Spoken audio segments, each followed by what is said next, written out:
Sean todos bienvenidos. Hoy me siento realmente muy contento, muy feliz por muchas razones. La primera es que empezamos con muy buen aforo en este día, poquito más de 130 personas, situación que me da mucho gusto y se están sumando más.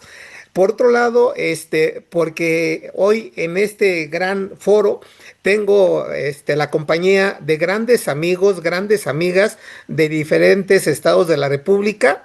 No quiero ser omiso, pero me acompañan de México, me acompañan de Toluca, me acompañan de Monterrey, me acompañan de muchos otros lados. Entonces, sean todos bienvenidos y en particular a todos mis seguidores.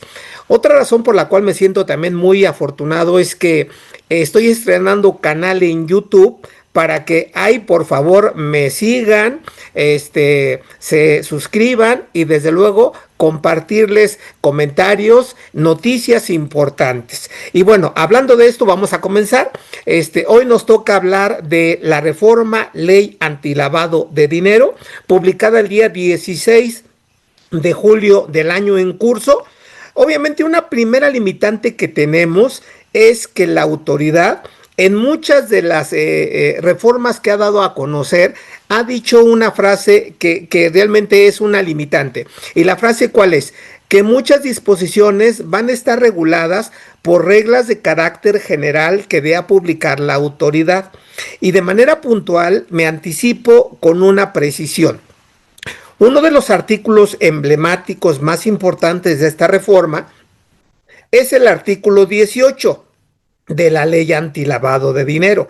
Y ese artículo 18 tuvo algunas adiciones a las obligaciones inherentes a las personas que realizan operaciones vulnerables. Y a partir de la fracción 7 a la fracción 11 van a entrar en vigencia de acuerdo a lo que publiquen las reglas de carácter general. Entonces hay que estar muy atentos a esa publicación de reglas para ver la vigencia de algunas obligaciones y de algunas otras precisiones que la autoridad va a tener a bien comentarme. Otro comentario también importante es que el día 8 de septiembre, que ya estamos muy cerquita, el gobierno federal, a través del titular, tiene que mandar el paquete económico que va a estar vigente para el año 2026. Y en ese paquete económico, una expectativa muy personal, ¿cuál es? Que probablemente dé a conocer algún periodo de gracia para regularizarnos en este tema de lavado de dinero. Y lo menciono porque en algún año ya se dio esa situación. Y es importante el comentario porque hoy la autoridad, y lo vamos a ver, ha detectado a muchos contribuyentes que estando obligados a presentar avisos de operaciones vulnerables, no lo están haciendo. Y desde luego las multas son millonarias. Puede rebasar inclusive un monto de 7 millones de pesos por ser omisos en la presentación de avisos. Ahora, de todo esto que vamos a platicar, porque el tiempo siempre es muy chiquito, hay que destacar algunas aristas importantes. Vean, primeramente, que tienen la obligación de identificar una persona llamada beneficiario controlador para efectos de la ley antilavado de dinero, que vamos a hacer una referencia a el mismo concepto citado en el Código Fiscal de la Federación, en donde en muchas ocasiones va a coincidir que el beneficiario controlador para efectos fiscales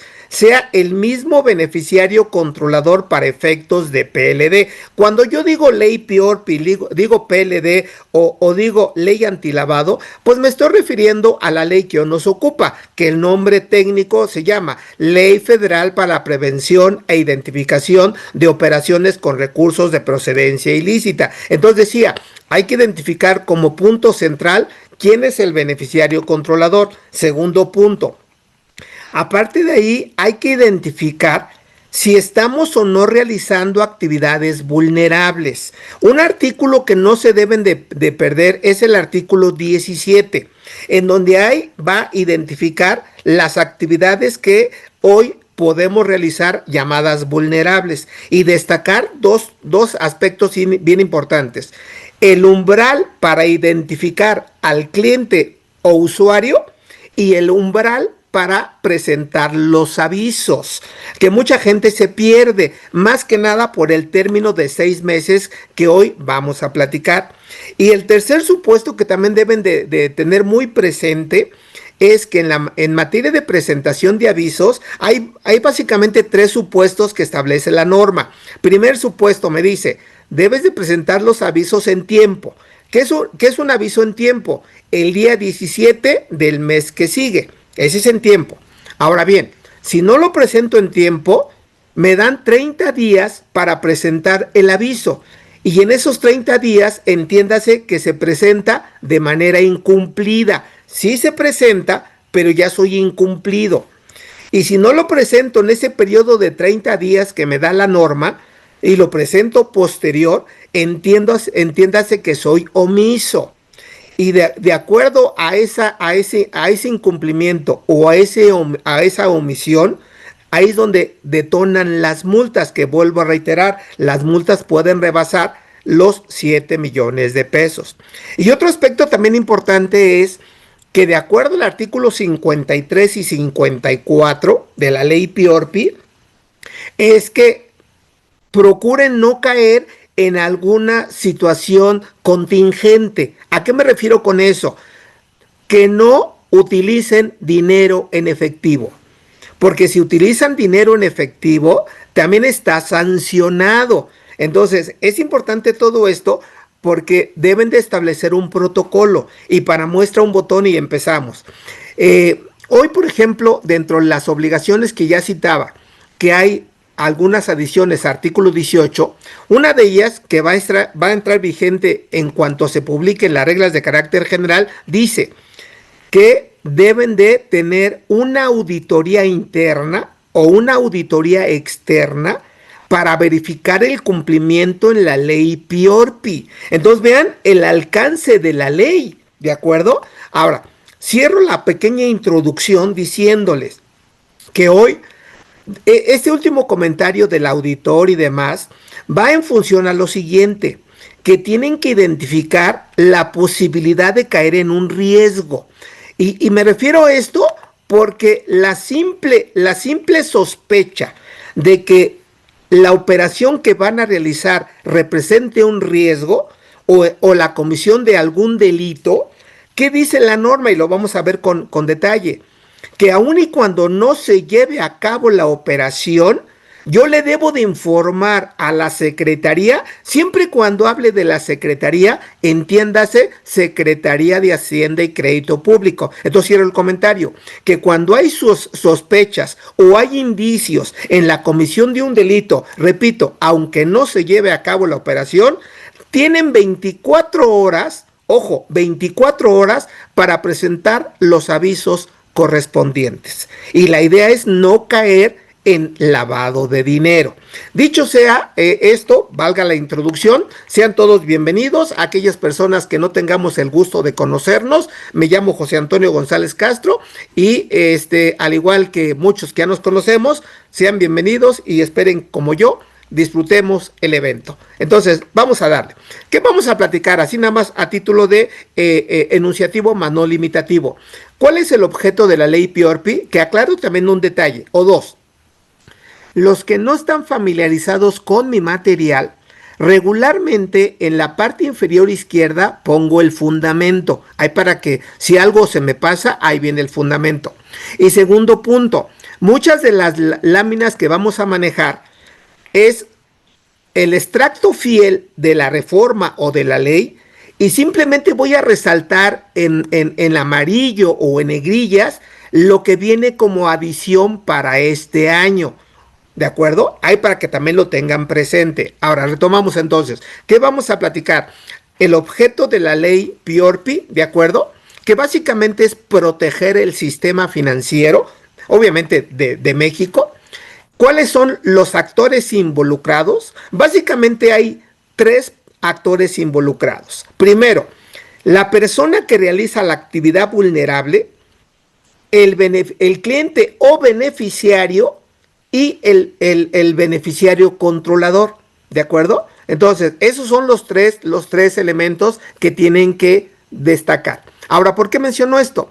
Porque cuando hay una operación vulnerable, entre la persona que realiza la operación, valga una agencia de autos, yo agencia de autos, al vender un auto estoy realizando una operación vulnerable. Entonces, si yo, José Antonio González, o llega a mi despacho, entiéndase que José Antonio como persona física o mi despacho como persona moral son los clientes o usuarios, ¿de acuerdo?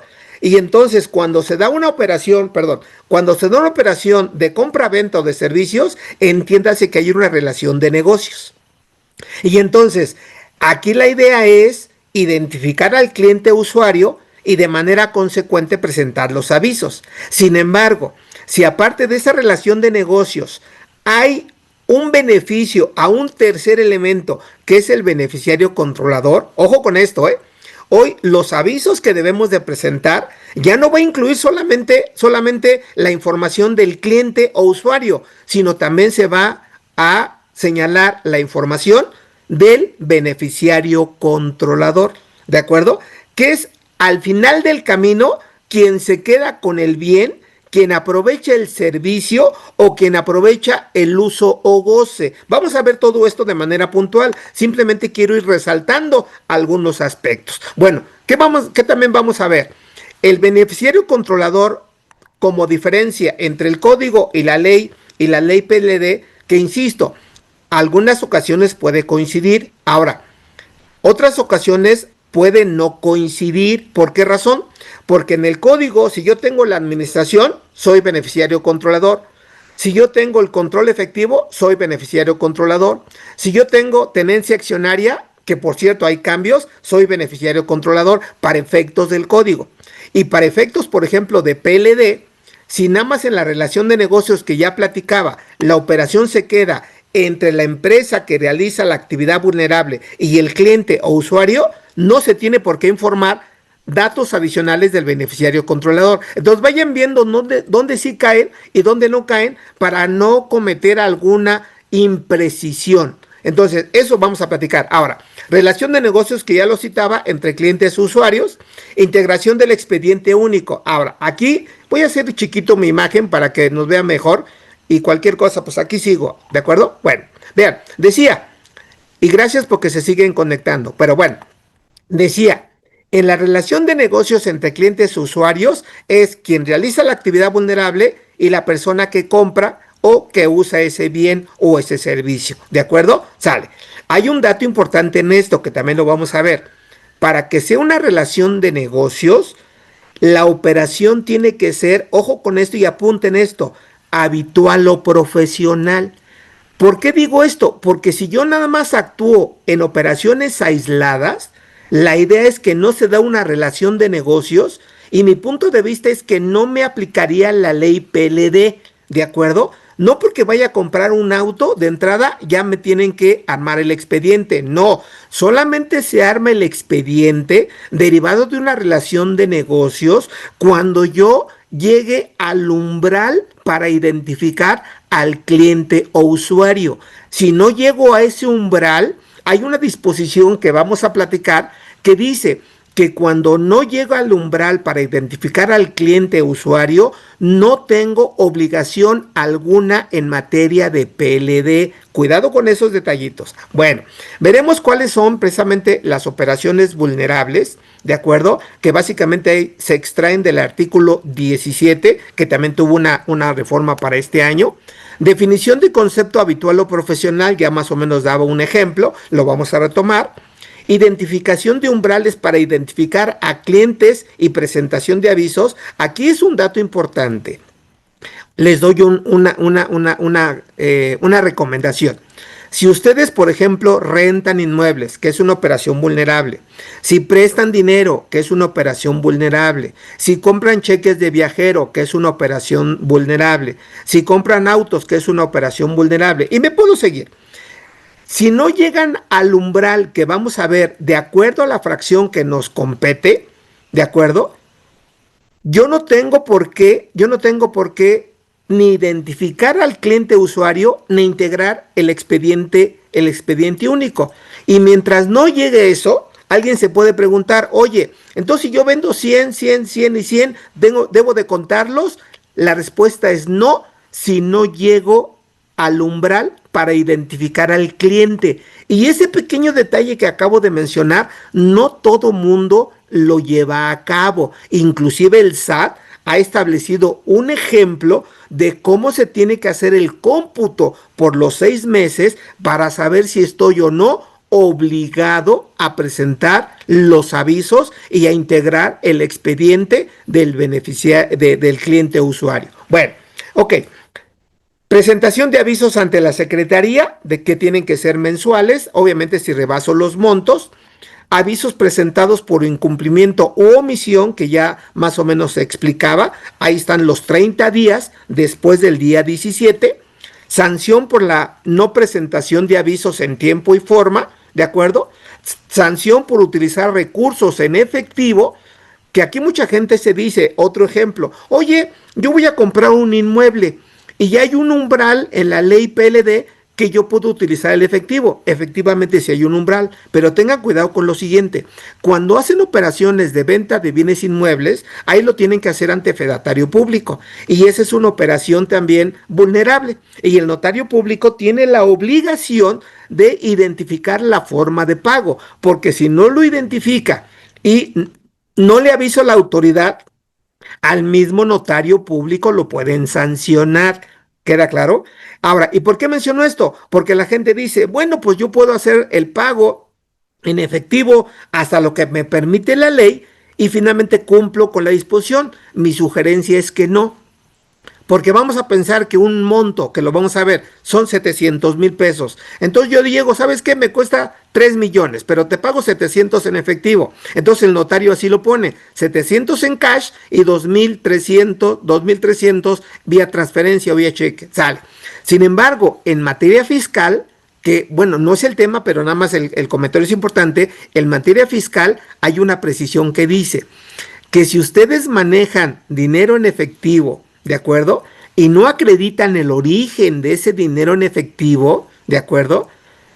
Salvo prueba en contrario, ese es un ingreso omiso y la autoridad fiscal les va a pedir que paguen el impuesto correspondiente. Entonces, moraleja, ¿cuál es? Como una recomendación, procuren no manejar dinero en efectivo. Bueno, seguimos con esto.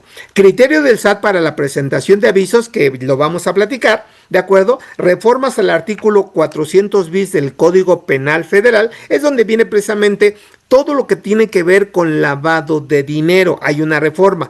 Aplicación de artículos transitorios, en particular el artículo tercero transitorio, ahí subrayenlo, porque es donde va a haber un desfase en la aplicación de lo que es ciertas obligaciones de aquellas personas que realizan operaciones vulnerables hasta en tanto se publiquen las reglas de carácter general. Ahora bien, el último punto. Como ustedes saben, amigos, vamos a abrir un par de bloques para preguntas.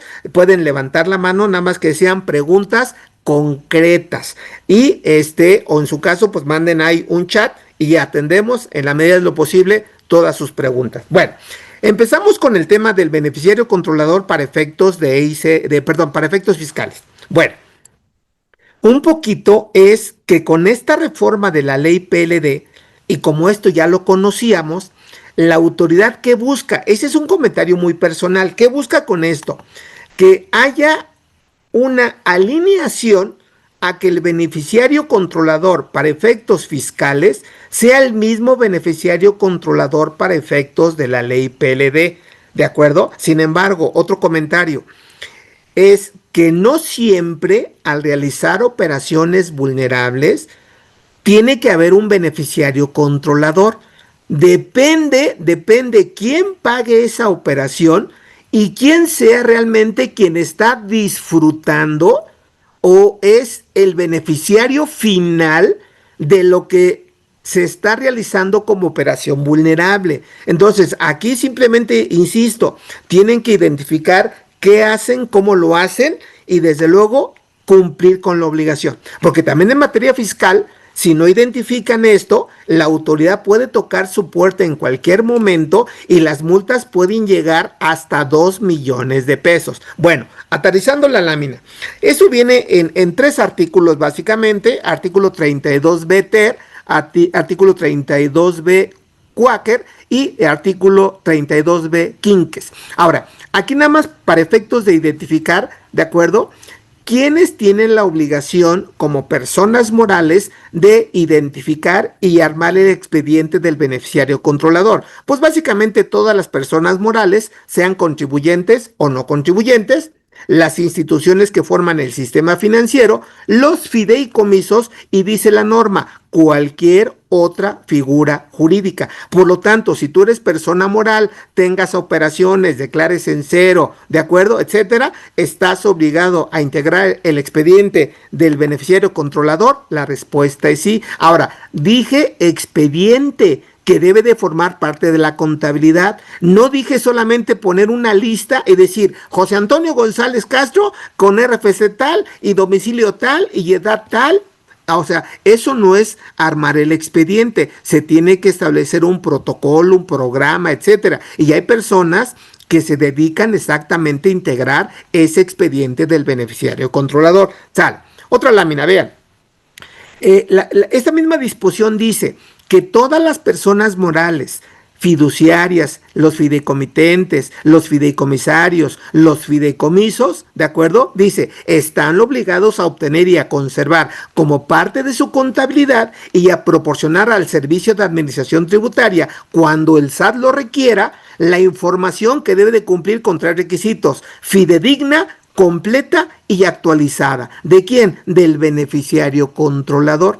Y también esa misma disposición te establece que esa misma información puede ser requerida por autoridades extranjeras y México lo puede compartir de acuerdo al intercambio de información que se establezca a nivel federal. Ahora, valores agregados. Bueno, esto que les acabo de decir debe de estar notificado de acuerdo al artículo 134 del Código Fiscal de la Federación, que básicamente tiene que ser una notificación en línea o en su caso de manera personal, que ya no es muy común, pero finalmente cumplir el protocolo del 134 del Código Fiscal de la Federación.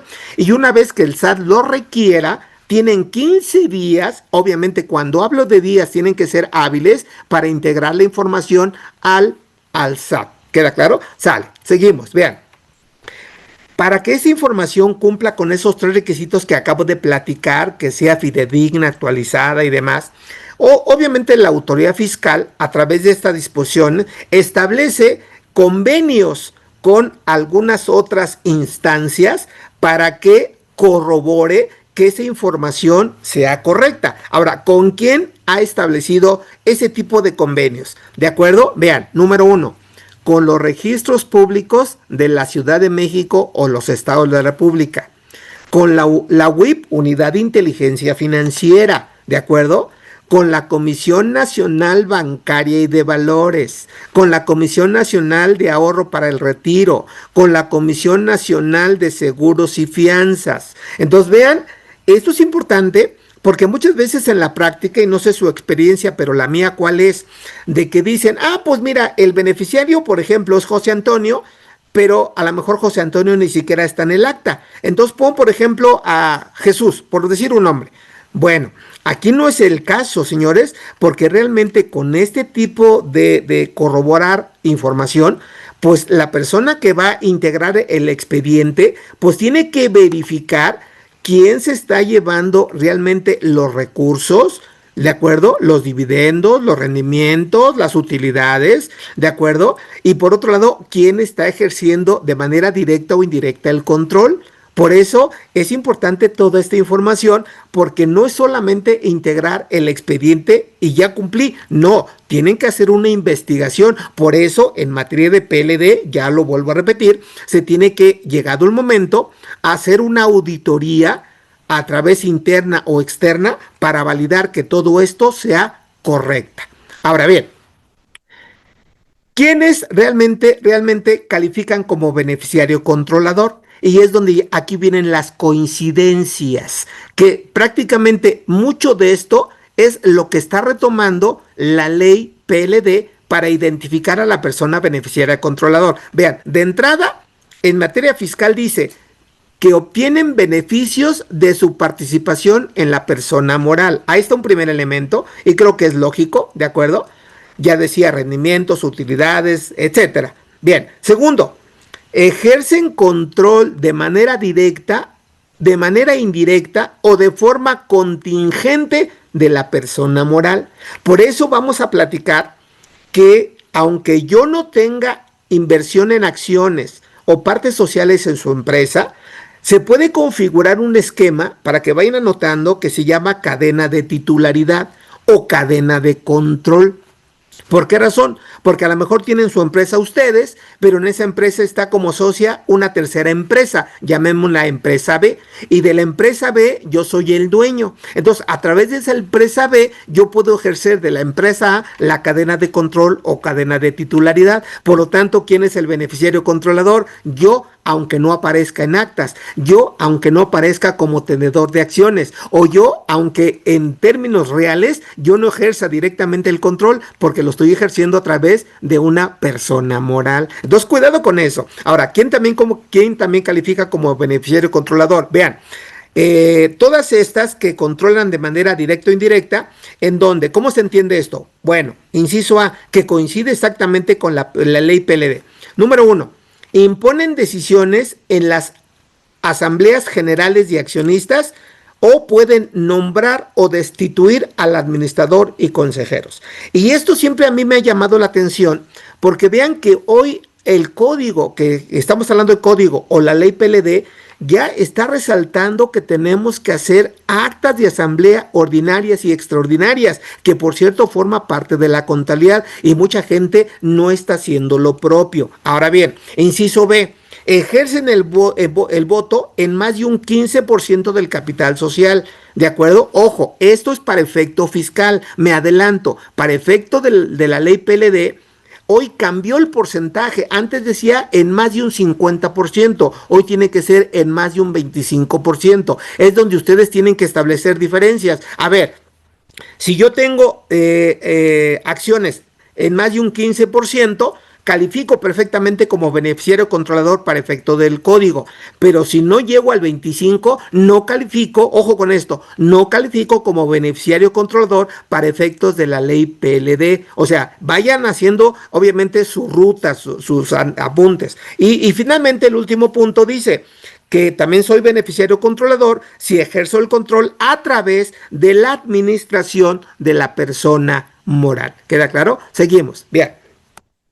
Seguimos con esto. Ahora, ¿quiénes son, derivado de esto anterior, quiénes son o quiénes califican como realmente beneficiarios controladores? Bueno, aquí les doy alguna línea que de entrada puede ser el administrador único, y de hecho debe de ser el presidente del consejo de administración y consejeros, si ustedes están administrados por un consejo de administración, el director general, el gerente general, el CEO y los socios o asociados. Entonces aquí es bien importante saber cómo están administrados, porque inclusive si ustedes no lo identifican, la resolución miscelánea en materia fiscal califica perfectamente lo que acabo de decir. De entrada, administrador único, presidente del consejo y consejeros deben de ser beneficiarios controladores. ¿De acuerdo? Seguimos, vean. Ahora, multas. Aquí viene precisamente artículo 84M y 84N. Vean, de entrada, no obtener, no conservar o no presentar la información, obviamente del beneficiario controlador, la multa puede ir de 1,5 millones a 2 millones. Fracción segunda, no mantener actualizada la información del beneficiario controlador, la multa va a ser de 800,000, la más chiquita, a 1 millón de pesos. Presentar la información incompleta, inexacta o con errores, la multa puede llegar a 800,000, que va de 500 a 800,000. Entonces, en resumen de esta lámina, la multa más chiquita, 500,000. La multa más alta, 2 millones de pesos. ¿De acuerdo? Pero insisto, para los que se van sumando después, estos son requisitos, multas, infracciones del beneficiario controlador. ¿De acuerdo? Para efectos fiscales. Bueno, y aquí nada más como repaso, amigos, como repaso, esta regla que es emblemática, la regla 28122, que no ha cambiado en los últimos años, me dice qué elementos, qué información debe de tener el expediente del beneficiario controlador, ¿de acuerdo? Porque tiene que llevar, a título nada más de ejemplo, cómo te llamas de forma completa, ¿de acuerdo? Y el documento que acredita tu identidad, ¿queda claro? Ahí está uno. ¿Cómo te conocen en el argot mercantil, comercial? ¿De acuerdo? También el alias, fecha de nacimiento o en su caso fecha de defunción, sexo, país de origen o nacionalidad. Obviamente, y al tener varias nacionalidades, tengo que identificar todas. ¿Queda claro? ¿Queda claro? La CURP o su equivalente. Ahora, valor agregado, amigos. También con la reforma del día 16 de julio, también se modifica la Ley General de Población. Y en esa Ley General de Población se establece que van a haber plazos entre 90 y 120 días, no quiero entrar tanto en detalle, que se va a habilitar un concepto que ya está generando muchas inquietudes, llamada CURP biométrica. Y esta curva biométrica, mi punto de vista, porque así estaba planteada originalmente, en su momento va a sustituir al RFC y al número de seguridad social. Y por ahí inclusive en lo que son comentarios en internet, se ha establecido que esto puede ser inclusive de manera un poquito delicado, porque con esto prácticamente te van a identificar en cualquier lugar del mundo. ¿Me explicó? Ahora, ¿cuál es un poquito lo que la autoridad está proponiendo con esto? Que si tú no llegas a tener la CURP biométrica, no vas a poder hacer ningún trámite en dependencias públicas o privadas. ¿Queda claro? Porque también la intención de todo esto, jugando con la parte fiscal y la parte de PLD, que la autoridad va en busca de que en México, por lo menos, sea un país donde ya no se maneje el efectivo, es decir, quieren desmonetizar a México y controlarlo a través de dinero, digamos, virtual, ¿queda claro? Y con eso van a estar perfectamente identificados todos y cada uno de los movimientos. Pero bueno, regresamos al tema. ¿Qué información tiene que llevar el expediente único? Vean, país o jurisdicción y residencia para efectos fiscales. Y aunque no sea el tema hoy, ¿de acuerdo? Hoy mucha gente como que no aterriza muy bien ese concepto. Hoy la ley del impuesto a la renta, como título de ejemplo, establece que somos sujetos quienes somos residentes en México o residentes en el extranjero. De tal manera puedes tener dos fuentes de riqueza, dos domicilios, dos casas habitación, ¿me explico? Dos nacionalidades, pero debes de tener una y sola residencia para efecto fiscal. Y es donde tienes que acumular el 100% de los ingresos que tú estés reportando a nivel nacional. Bueno, pues todo esto lo quiere saber el SAT. Bueno, seguimos. Tipo y número o clave de identificación oficial. El RFC o número de identificación fiscal para los que son extranjeros. Estado civil, ¿de acuerdo? O si estás casado, quieren saber con quién estás casado, tu cónyuge, el régimen patrimonial, ¿de acuerdo? O inclusive saber con quién vives a título de concubina o concubinario. O sea, vean hasta dónde quiere llegar el SAT con todo esto, ¿eh? Vean. Datos de contacto, correo electrónico, números telefónicos, domicilio particular, domicilio fiscal y obviamente documentados, ¿de acuerdo? La relación que tienes con la persona moral en la cual se te asigna como beneficiario controlador, ¿de acuerdo? El grado de participación en el capital. Ahora, aquí viene un punto importante y me detengo. Estoy en el punto 14 para que ustedes lo ubiquen. Vean, el punto 14 o la fracción 14 de esta disposición dice, y es donde coincide perfectamente con la ley PLD, dice, grado de participación en la persona moral, en el fideicomiso o figura jurídica, ojo con esto, que es un primer indicio para que ustedes sepan si al realizar operaciones vulnerables que coincide, deben de identificar e informar en los avisos al beneficiario controlador, pero debe de calificar en este punto. Ahora bien, dice que permita ejercer los derechos de uso, de goce, de disfrute, de aprovechamiento o disposición de un bien o servicio. Es donde yo les decía, si realizo una actividad vulnerable y nada más están dos actores, la empresa que está vendiendo o prestando el servicio, que realiza desde luego la actividad vulnerable, y la persona física o persona moral que recibe ese bien o servicio. Si ahí se queda como relación de negocios, yo no tengo por qué informar al beneficiario controlador. Pero si ese beneficiario controlador, a partir de mi empresa, yo puedo tener el derecho de uso, de goce, de disfrute, aprovechamiento, entonces la ley PLD que dice, yo soy el beneficiario final o el propietario de lo que a través de mi persona moral estoy comprando. Por eso yo dije, y espero no confundirlos, si hoy para efecto fiscal caigo en estos requisitos, armo el expediente único y sí tengo beneficiario controlador. Pero si no se da el supuesto de la fracción 14, no hay beneficiario controlador para efecto de PLD. ¿De acuerdo? Espero que me vaya dando a explicar y si no, vayan preparando sus preguntas. Bueno, seguimos con estos requisitos para integrar el expediente del beneficiario controlador para efectos fiscales. Descripción de la forma de participación o control, ya sea directa o indirecta, número de acciones o partes sociales, lugar donde están físicamente las acciones o partes sociales o se encuentren depositadas, fecha determinada desde la cual se adquirió la calidad o la condición de beneficiario controlador. ¿De acuerdo? Seguimos.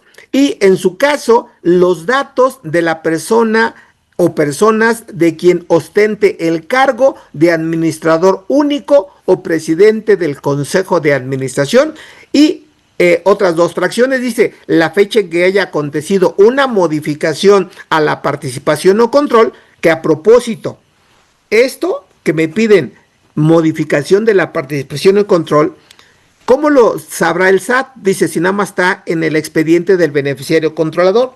Como valor agregado, mis amigos, les he de decir que hoy el artículo 27 del Código Fiscal de la Federación, que me habla de la obligación de inscribirme al RFC, en materia, por ejemplo, de socios, de accionistas o de la persona que puede ser un tercero que tenga el control, la administración y demás, establece la obligación de que una vez de que se modifique el objeto social como primer elemento, se modifique la tenencia accionaria como segundo elemento o se modifique el control como tercer elemento, se le tiene que avisar al SAT, ¿de acuerdo? Precisamente para que esté enterado. Y esto debe de coincidir con el expediente del beneficiario controlador, ¿de acuerdo? Y la fracción 22 dice, fecha de determinación en su caso de la participación o control de la persona moral, ¿de acuerdo? Bueno, esta lámina se agregó hace un par de años porque no venía originalmente y es donde ya señalaba. Vean, en casos de la cadena de titularidad que ya platicaba, ya ponía un ejemplo, o cadena de control, de manera adicional le tengo que dar los datos de la persona moral a través de la cual se ejerce la titularidad o el control. ¿Y qué datos me piden? Pues obviamente qué persona moral es, nombre, denominación o razón social, qué participación en mi empresa tiene, obviamente aquí en México, de dónde es, país o jurisdicción, ¿de acuerdo? De dónde tiene la residencia para efecto fiscal y clave o del RFC o número de identificación fiscal, hablando de empresas extranjeras y desde luego el domicilio fiscal. Bueno, pues así, señores, tenemos todos los elementos para integrar el expediente del beneficiario controlador para efectos fiscales. Bueno, a partir de ahí cerramos este primer bloque. Nada más como referencia, como antecedente, y obviamente entramos de lleno a la ley antilavado de dinero. Bueno, al entrar en esta ley, les pongo como ejemplo que desde el año pasado, es como aquel clásico de García Márquez, Crónica de una muerte anunciada. Lo menciono porque aun y cuando la reforma es del día 16 de julio, ley antilavado, vean que esto ya venía desde mucho tiempo hacia atrás. Y como ejemplo es este comunicado con fecha 6 de noviembre del 2024, en donde la autoridad mandó este tipo de documentos llamadas cartas de orientación y más o menos a 10,000 personas, 9,287. Ahora, ¿cuál es la intención de estas cartas de orientación? Vean, número 1, fomentar buenas prácticas, fortalecer la educación, supervisión y orientación de los sujetos obligados. Es decir, me están tocando la puerta y decir, oye contribuyente, ya identifiqué que tú realizas operaciones vulnerables, por lo tanto, atiende esta carta de orientación para evitar alguna contingencia futuro. Y ahí me da la relación de lo que hoy conocemos como operaciones vulnerables. Destacando, entre otros, vean lo que está subrayado: recepción de donativos por organizaciones sin fines de lucro. ¿De acuerdo?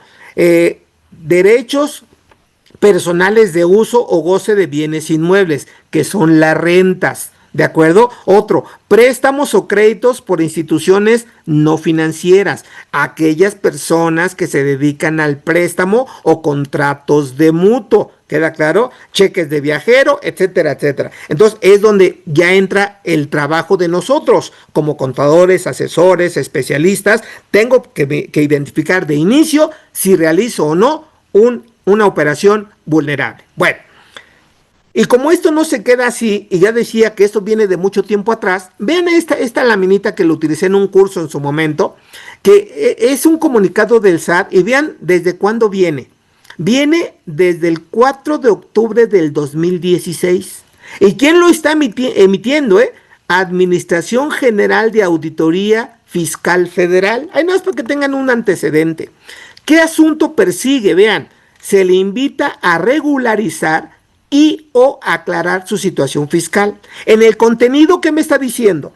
Le está diciendo al contribuyente, dice: ya sé quién eres, ya sé dónde vives, ya sé que compraste un bien inmueble, ya sé cuánto te costó, ya sé ante qué fedatario público lo hiciste. Ahora vean la última partecita que está resaltada en un rectángulo color rojo. ¿Qué quiere la autoridad con esto? Vean, nada más dice: indica a tu contribuyente bajo qué concepto recibiste el dinero con el cual adquiriste el inmueble, ¿de acuerdo?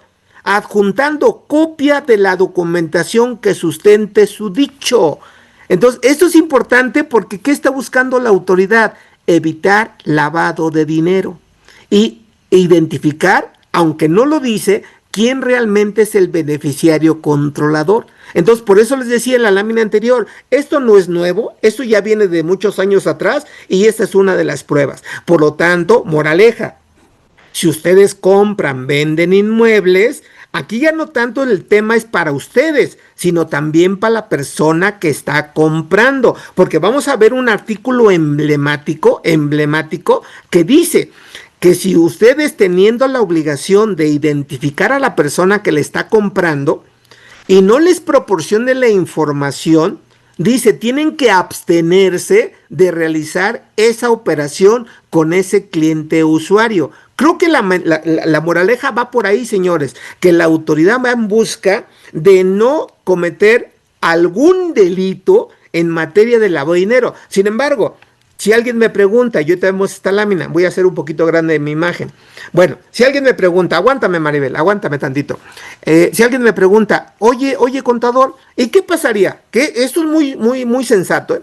¿Qué pasaría, por ejemplo, si ustedes prestan dinero, si ustedes venden auto, si ustedes venden obras de arte, si ustedes venden joyería, ¿de acuerdo? Entre muchos, que llegue un fulanito, ¿de acuerdo? Así con sombrerito, con su morralito, y que dicen, yo quiero una Suburban.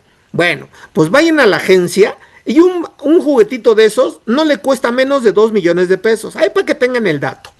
Y entonces la persona que quiere comprar la camioneta le dice, ¿sabes qué, asesor? Pues yo te quiero comprar esa camionetita porque me gustó, pero ¿qué crees? Traigo cash. Y la pregunta sería, en materia de negocios, si ustedes son los gerentes, los dueños, etcétera, ¿dejarían de ir a ese cliente o venderían la camioneta de contado y en efectivo? Porque estarían realizando una actividad vulnerable, ¿de acuerdo? Tienen que identificar a esa personita, avisarle al SAT, y creo que no lo van a hacer, o si yo quiero un efectivo, seguramente no les voy a dar mis datos, ¿eh? Entonces es donde entra el comentario inicial, se tienen en teoría que abstener de realizar esa operación. Déjame avanzarle con 2 láminas, Maribel, y te damos la voz, ahí para que Rocío me ayude ahorita. Bueno, esta lámina también va por ahí, señores. Vean, protocolo para detectar lavado de dinero en operaciones inusuales. Vean, todo comienza como en una novela cuando ustedes depositan dinero en los bancos. De hecho, ahorita en la jerga financiera hay un concepto muy común que inclusive los noticieros lo han mencionado últimamente, que hay personas llamadas mulas financieras. Y esas mulas financieras, ¿qué son? Aquella persona que me presta su identidad, abre una cuenta bancaria y ahí depositan dineros, ¿de acuerdo? Por eso decía, todo empieza en los bancos. Por lo tanto, si el banco tiene una sospecha, por eso llamadas operaciones inusuales o de alto riesgo, ¿de acuerdo? ¿Qué va a hacer de primera instancia el banco? Informarle a su órgano regulador, Comisión Nacional Bancaria y de Valores. La comisión va a hacer lo propio, le va a informar a la unidad de inteligencia financiera que pertenece desde luego a la Secretaría de Hacienda y Crédito Público. Esta unidad va a hacer el estudio, la investigación correspondiente y en su caso le va a informar a la Fiscalía General de la República. Y bueno, y esta fiscalía, obviamente, si no se acredita de dónde salieron los dineros, obviamente los va a privar de la libertad. Y ya vamos a ver que en materia de Código Penal Federal, la prisión puede ser hasta 15 años de cárcel por ser lavadores de dinero o delincuentes de cuello blanco. O sea, esto ya no es de que, a ver si me aplica. No, jóvenes. Hoy ya decía por tercera ocasión, esto ya viene a nivel inclusive mundial. Si ustedes, por ejemplo, son muy dados a salir de viaje, hay un protocolo a nivel internacional que dice, el dinero que solamente puedes sacar de México, que no lo tienes que informar, son hasta $10,000. Porque si llevas más y no lo informas, y si te detecta la autoridad que sí lo puede hacer, obviamente hay muchos filtros, etcétera, etcétera, te va a decomisar tu dinerito. Entonces, cuidado con esto porque a nivel internacional también ya está siendo aplicable. Bueno, veo esta lámina y le damos la palabra a Maribel ahorita si me ayudan con el micrófono. Bueno, que también tuvo cambios. Artículo 2 de la ley PIORPI. Objeto, vean, insisto, lo que está subrayado en amarillo, que ahí le pongo adición, es lo que viene como reforma. Vean, ¿cuál es la intención de esta ley PIORPI? Ya lo más o menos la anticipaba y dice, el objeto de la ley es proteger el sistema financiero y la economía nacional. ¿Para efectos de qué? De prevenir y detectar actos que involucren operaciones o recursos de procedencia ilícita. ¿De acuerdo? Ahora, ¿para efectos de qué? De recabar elementos útiles para investigar y perseguir los delitos de operaciones con recursos de procedencia ilícita. Se agrega los delitos, que no venía, relacionados con estos, con las estructuras financieras delictivas, y dice, así como evitar el uso de los recursos para su financiamiento. Entonces, ¿cuál es la intención? Que esto no está muy disparado, jóvenes. Es más, si se van en tiempo un mes, mes y medio atrás, hay 3 entidades financieras que están detectadas por la Secretaría de Hacienda y Crédito Público como empresas que están permitiendo lavado de dinero. Y hace muchos años, y lo digo porque fue información pública, un banco que empieza con H, ¿de acuerdo? También reconoció a nivel público y pagó cantidades millonarias porque curiosamente estaba lavando dinero de aquellas personas que son narcotraficantes, etcétera. Entonces, cuidado con esto, porque insisto, ya no es gratis manejar dineros al azar. Entonces, Rocío, si me ayudas con el micrófono, le damos la voz a Maribel y avanzamos. A ver si me apoyas, Rocío. Y nada más checa, Maribel, si ya... Ya puede abrir el micrófono. Adelante. Buenos días, contador. Hola. Oigan, con respecto al beneficiario controlador, si caemos en alguna operación vulnerable, entonces tendríamos que hacer 2 expedientes del beneficiario controlador. No, solamente uno, Maribel, uno, que esto, la respuesta viene en el artículo 18 de la ley PIORPI.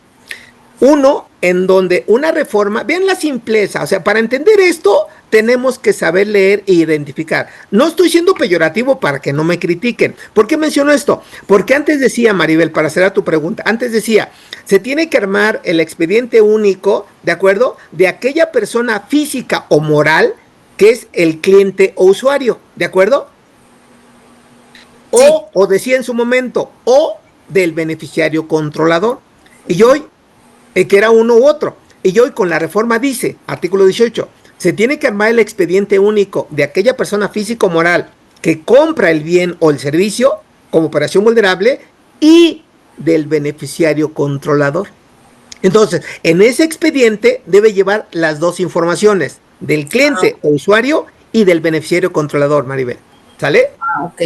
Y la otra pregunta, Por favor. obviamente en las actas de asamblea debemos mencionar al beneficiario controlador entonces, ¿o no? Para efectos fiscales sí, Ajá. o ponerlo como nota a los estados financieros, porque como ya vimos, el Código Fiscal dice que el expediente del beneficiario controlador, ¿de acuerdo?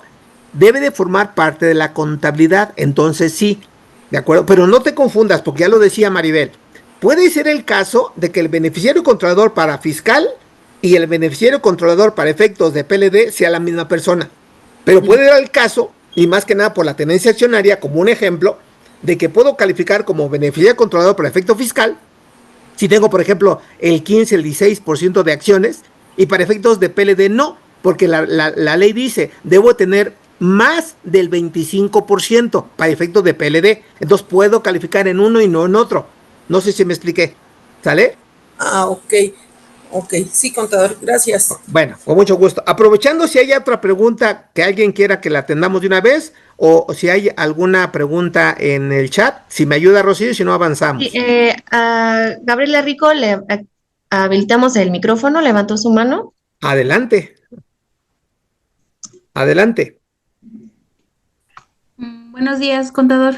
Hola, ¿cómo te llamas, Gaby? Sí, Ok, adelante, Gaby, por favor. yo tengo una duda. Hace ratito comentaba sobre los contratos de mutuo. En este caso, por ejemplo, bueno, tenemos la situación de hay una persona moral, son dos Sí, personas morales, ujú, hicieron un contrato de mutuo por un préstamo. sí, El préstamo es arriba de los ok, 400,000. ujú, Entonces, este se realizó ante notario público. ok. Aquí, ¿quién tiene que informar? ¿El notario o, o también el contribuyente? No, bueno, mira, te comento, Gaby. Mira, número uno, establecen las dos modalidades que le vamos a ver, contratos de préstamo o contratos de mutuo. ¿De acuerdo? Ahora bien, cuando son operaciones entre personas morales mercantiles, primera situación que tienes que checar y con tu abogado es que entre personas morales no procede el contrato de mutuo, porque puede ser con interés o sin interés en materia civil. Y en materia mercantil tiene que ser un contrato de préstamo. Y una característica del contrato de préstamo es que debes de cobrar intereses y los intereses se tienen que facturar y los intereses causan IVA. Y regularmente, contestando tu última inquietud, de acuerdo al artículo 17 y de acuerdo al artículo 18 de la ley PIORPI, quien tiene que presentar los avisos de entrada es el contribuyente. ¿Me explico? Es decir, la persona física o moral que está prestando el dinero. Ahora, y si eso se hace ante fedatario público, quien tiene que presentar el aviso es el propio fedatario público, dependiendo obviamente cómo lo esté realizando y ante quién.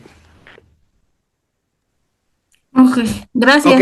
sale. Sí, Bueno, gracias. aprovecho, jóvenes, y más que ahorita ya se incorporaron muchos más. Sean todos bienvenidos, que siguen sumando. Ya no sé cuántos vamos, ya me perdí, pero llevamos muchos. Aguántame, Angie. Entonces decía, para todos, vayan preparando sus preguntas. Primer punto, en caso que no se atiendan todos por tiempo, mándenmelas por correo, por WhatsApp y las contestamos.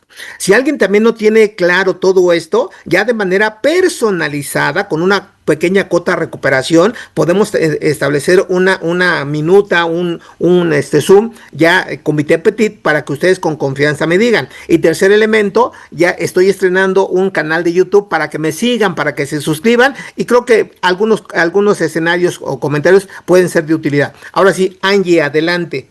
Le activé a No sé quién, pero Jorge yo veo Salinas. a Angie que está levantando la mano. Ajá, es que en el chat había, también levantaron la mano, bueno, pusieron la manita y tenemos a Jorge Salinas en espera. Adelante, adelante. Quien guste, Angie o Jorge. Quien gustes, Rocío. Buenos días a Hola, todos. Jorge. Quería hacer dos preguntas. Primero, en el caso de una empresa en donde el corporativo es el accionista mayoritario y se encuentra en el extranjero, ¿de qué manera se puede manejar la identificación del beneficiario controlador? Si la empresa accionista mayoritaria cotiza en bolsa. Mira, Jorge, ¿verdad? Sí. Ok, mira, Jorge, hoy, todo lo que estamos hablando en materia fiscal y en materia de PLD nunca establece de manera puntual que necesariamente tiene que ser mexicano para que sea o califique como beneficiario controlador. Entonces, contestando tu pregunta, cotices o no cotices en bolsa, si hay una persona que de manera indirecta o a través de cadena de titularidad o cadena de control ejerza el control de tu empresa en México, aunque sea extranjero, se tiene que armar el expediente del beneficiario controlador para efecto fiscal. Y si esa persona, así entendida, derivada de una operación vulnerable que realizas en México, el efecto o el beneficio es para aquella en el extranjero, también califica como beneficiario controlador y lo tienes que identificar y presentar los avisos de PLD ante la autoridad correspondiente. Es decir, va más allá de la territorialidad de México para que califique o no como beneficiario controlador. Sí califica y se tiene que armar el expediente en los dos casos. Pero tiene que ser persona física. Ok, muy ¿no? buena pregunta. Muy buena pregunta, Jorge. Una de las modificaciones que me adelanto, derivado de la pregunta de Jorge, ¿cuál es? Que para efectos de PLD, un beneficiario controlador es necesariamente persona física o grupo de personas físicas. Para efectos de PLD no puede ser una persona moral el beneficiario controlador. Por eso te decía, si a través, que ya poníamos el ejemplo, Jorge, si tú en México a través de tu persona moral que tienes en México, compras o realizas una operación vulnerable, y al final del camino, derivado de esa operación vulnerable, tu empresa traslada el beneficio a una persona que está en el extranjero, esa persona del extranjero califica como beneficiario controlador y tiene que estar, como ya lo preguntaba Maribel, en el informe, en el aviso que presente ante el SAT, los dos. Tu empresa como cliente usuaria y el beneficiario controlador, que tiene que ser persona física o grupo de personas físicas. Que simplemente con el hecho de que hay pago de dividendos a esta persona moral ya se convierte en beneficiario controlador. Fíjate que en materia fiscal te compraría la idea porque el dividendo es obviamente un beneficio que se le da, pero es para efecto fiscal. Si tú, por ejemplo, nada más en materia de la persona que tienes en México le pagas dividendo a la empresa que está en el extranjero y el socio que está en el extranjero, la simple distribución de dividendos como tal, Jorge, no califica como operación vulnerable. No confundir, ¿eh? Sí puede calificar como beneficiario controlador, pero no es una operación vulnerable. Y valga el ejemplo, porque mucha gente también tiene duda en esto. Vamos a pensar que yo tengo una papelería, empresa que vende al público en general. Y alguien puede llegar y tocar la mano y decir, oye, yo quiero comprarte papelería y te voy a pagar en efectivo. Y la operación es de 100, 200, 300 mil en cash. Bueno, aunque sea en cash y no quieran factura, tengo que hacer una factura global. ¿De acuerdo? Pero esa venta de papelería en cash no implica realizar una operación vulnerable, que quede claro, ¿eh? Lo que sí implica, para efectos fiscales, presentar una declaración informativa, si no me equivoco, formato 35, y diciéndole al SAT, oye, yo vendí 200 mil, 300 mil en cash y me los compró José Antonio, ¿me explicó? Pero no como operación vulnerable, sino por el hecho de vender en efectivo arriba de 100 mil pesos. Pero entonces el hecho de tener un pago de dividendos a esta persona moral ya lo puede convertir en beneficiario controlador de manera automática. Claro, para efectos fiscales, la respuesta es sí. Por eso no confundir lo que es fiscal y lo que es lavado de dinero. Ok, ahora la tesorería concentrada o lo que se conoce como cash pool es una actividad vulnerable. Si manejas, por ejemplo, si manejas actividades que involucren manejo de recursos de personas, sí está considerado como una actividad vulnerable. Si no me equivoco, es la fracción 11 del artículo 17 de la ley PORPI. Claro que sí, sí. Porque quien administra los recursos Ujú. es el corporativo en el extranjero. Ok. Entonces, eso no cambia en nada, sigue siendo una actividad vulnerable, Pero ¿verdad? ojo, ojo, Jorge, mira. Bien. Entiendo que hay un grupo de personas, a lo mejor la que es subsidiaria en México y que forma parte de un holding o de un corporativo. Pero si es la misma persona moral, ojo con esto, si es la misma persona moral y a través de ella establece las políticas, la estructura, el control, si es la misma persona moral, no califica como una operación vulnerable. Calificaría siempre y cuando un tercero, pensando yo, como despacho, ahora sí me contrates y me digas, quiero que manejes mi administración, quiero que controles, quiero que manejes mis recursos. Ahí sí, yo califico como un tercero como operación vulnerable. No sé si me expliqué. No, porque en este caso el accionista mayoritario es quien concentra la administración del cash pool. Ajá. Pero todo depende, para no extendernos mucho en la pregunta, Jorge, Sí, la sí. respuesta está en si es o no la misma persona moral. No calificaría como operación vulnerable. Si es un tercero, al menos te pongo otro ejemplo. Muchas empresas, te pongo un ejemplo muy singular. Hoy yo puedo tener la empresa A, B y C y aparentemente son tres empresas diferentes. Sin embargo, en materia laboral, a título de ejemplo, el artículo 16 de la Ley del Trabajo dice que la empresa A, la empresa B y la empresa C, si tiene obviamente una comunión de recursos humanos, recursos financieros, de control y de administración, para efectos laborales es la misma persona moral. Y lo mismo aplica, por ejemplo, en materia fiscal. Artículo 32A, por ejemplo, para el dictamen. Entonces, es lo que tienes que analizar para definir, ¿de acuerdo? Si calificas o no como operación vulnerable. Pero ese sería mi comentario. Si es la misma empresa, no. Si es un tercero, sí. Si es que te administra, controla o toma decisiones por ti, Jorge. Gracias. Con gusto. Adelante, Arnoldo Angie. Ramírez. Adelante, quien gustes. Gracias, buenos días. Buen día. Mire, básicamente son dos preguntas las que tengo. Para temas de lavado de dinero, prevención de lavado, habla acerca de servicios de construcción o desarrollo de bienes inmuebles. Sí. En este caso, para tema de construcción, si una persona moral tiene dada de alta la obligación como tal construcción, pero en sí su actividad no es desarrollo de bienes inmuebles, sino, por ejemplo, construcción de carreteras, remodelación de algunos plazas comerciales, no sé si esto entre como actividad vulnerable. Desde mi punto de vista, no, porque la condición es, dice, que se preste el servicio de construcción así de manera general y que esté destinado para su venta. Entonces, jalando la pregunta de Jorge y ahorita la tuya, que debo decir que son preguntas generales y la respuesta también son generales.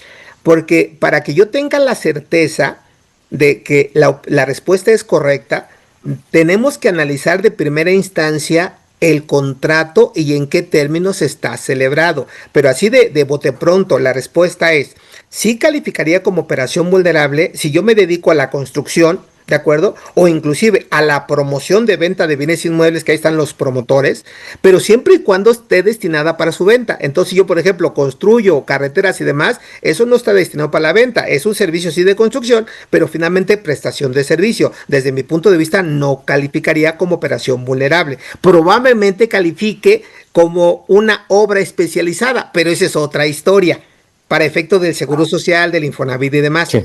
¿Sale? Entonces, si es mi punto de vista y si no, con gusto, en el pequeño break que tengamos, lo preciso en el texto de la ley y lo vemos con gusto. Adelante, Perfecto, por muchas favor. gracias. Sí, perdón. Y la segunda pregunta, bueno, una vez teniendo identificado lo que es el beneficiario controlador para tema del SAT, ¿esto se tiene que presentar en algún apartado del SAT No. o nada más se tiene ahí la información en dónde se tendría en Ok. la empresa todo esto? Ok, bueno, te respondo. Como ya lo dije, el expediente del beneficiario controlado para efecto fiscal simplemente se tiene que armar el expediente con toda la información y documentación que viene en la regla que ya platicamos, 28122, y debe de estar disponible cuando el SAT lo requiera. Y hay una lámina que vimos y decía, te tienen que requerir de manera digital y una vez requerido, que es donde entran los famosos 4 días, si recuerdan ustedes, y tienes 15 días para entregar esa información, pero solamente siempre y cuando te lo requiera el SAT. Si no te lo requieras, la información está in-house y simplemente la tienes en custodia. ¿De acuerdo? ¿Hay que darle alguna formalidad a esta información? Sí, claro, claro. La formalidad es que hay protocolos, hay una estructura de cómo se tiene que hacer el expediente. Por eso decía en su momento, no solamente es decir, mi nombre es José Antonio González, ahí está su identificación y ya cumplí. No, no, no. Se tiene que hacer inclusive cuestionarios, encuestas, investigaciones. Una lámina que vi, investigar inclusive en otras dependencias si tienes dinero, si inviertes en el extranjero, qué beneficios te estás llevando, porque es muy común. A ver, yo me compro como empresa un inmueble. ¿Y quién utiliza ese inmueble? Ah, pues yo como socio. Entonces yo voy a investigar todo eso y lo tengo que documentar. Entonces sí hay que buscar el protocolo. Por eso decía, hay personas especializadas que te arman el expediente. Cierro el comentario diciendo, el costo en el mercado oscila entre 40 y 80 mil pesos dependiendo tu empresa. De acuerdo, muchas gracias. Con gusto. Adelante. Yo creo 2 preguntas más y avanzamos para no quedarnos tan cortos y luego abrimos otro bloque. ¿Quién guste, Rocío? Y Angie. Gracias, buenos días, maestro. Hola. Mire, yo soy contadora de una empresa que se dedica a préstamos, justamente, es una persona moral, todos sus contratos los celebra como mutuo. Me llamó la atención su comentario que dijo que las personas morales no celebran contratos de mutuo. No obstante, esta empresa, todos sus contratos son de mutuo. Me gustaría que me explicara a qué se refirió que las empresas no celebran contratos de mutuo. Y también nosotros actualmente identificamos a nuestros clientes o usuarios que son personas morales. Pero claro, lo que entiendo ahorita es que entonces deberíamos de integrar el expediente de los accionistas de nuestros clientes. O sea, son esas 2 cosas. Nada más, maestro, por favor. Bueno, te contesto. Mira, Angie, ¿verdad? Sí. Voy a ser fuerte en mi comentario, pero no es a nivel peyorativo, ¿eh? Sí. Hay un concepto en la práctica que se llama ignorancia supina.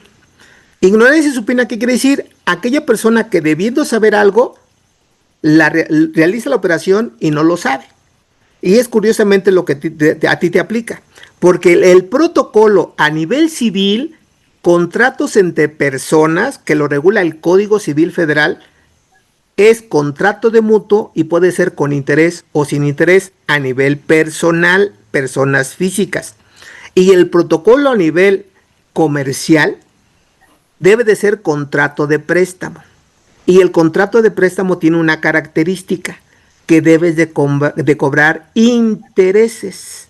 Y el interés tú lo fijas, interés ordinario ordinario e interés moratorio. Y yo decía en mi comentario, obviamente ese interés causa IVA, y si, por ejemplo, tú eres como persona física quien cobra interés, quien paga interés, debe de haber una retención del 20%, de acuerdo al artículo 135 de la ley de renta. Hicieron el comentario, cuando yo dije, Angie, si tú te dedicas a hacer préstamo, tienes que identificar, dependiendo si llegas al umbral, a una persona que se llama cliente usuaria. Vamos a pensar que a mí me prestas. Y si derivado de eso, por protocolo, tú te das cuenta que el dinero no es para mí, sino, por ejemplo, para mi hermano, ahí me tienes que informar a mí y a mi hermano. ¿Por qué? Porque al final del camino, él es el beneficiario controlador, porque el dinero no se queda conmigo, se queda con mi hermano. Pero solamente en ese caso. Por eso yo te decía, el fundamento, que ya se lo decía Maribel, viene en el artículo 18 de la ley PIORPI, donde dice información de la persona cliente y del beneficiario controlador, pero siempre y cuando allí califique como beneficiario controlador. Gracias, maestro. Ya Con me quedó mucho claro. gusto, sale. Adelante con otra pregunta, Rocío.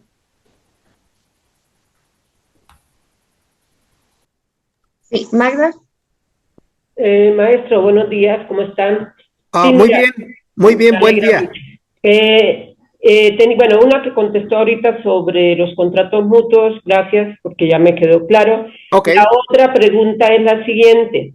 Si un accionista minoritario ejerce o tiene poderes de acuerdo a los estatutos porque le asignaron esas funciones, Ujú. y esto también sería beneficiario controlador.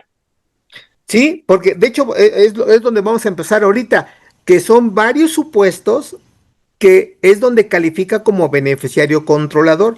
Y te lo digo así de manera muy sucinta. Un primer supuesto es que realmente esa persona identificada como beneficiario controlador, al final del camino tenga el beneficio del uso, del goce, del disfrute, del aprovechamiento o disposición del bien que estás comprando. Ahí califica como beneficiario controlador por el aprovechamiento. Segundo punto donde califique es donde yo, aún y no teniendo tenencia accionaria, ejerza el control efectivo de mi empresa. ¿De acuerdo? Pero si tú nada más te cirnes sobre la tenencia accionaria únicamente, para que califique como beneficiario controlador, para efecto de PLD, debo de tener más del 25% del capital social. Entonces es donde insisto, tienen que identificar en qué supuesto están para saber si califica o no como beneficiario controlador. ¿Me Ok, expliqué? Ajá, sí, sí, y está relacionada entonces la siguiente pregunta.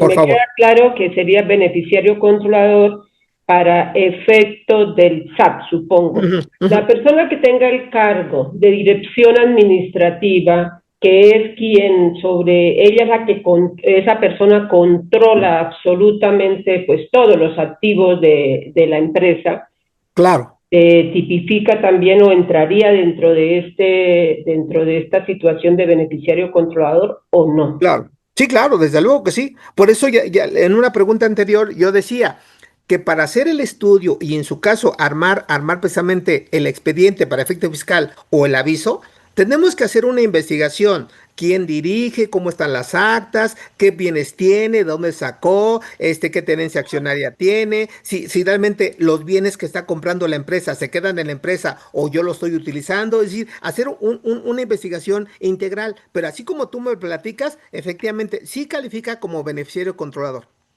Ah, bien, muchas gracias. Un gusto. Una más y avanzamos con el material y al rato hacemos otro bloque de preguntas, Rocío, por favor. Ahí veo a varios. A Dionisio.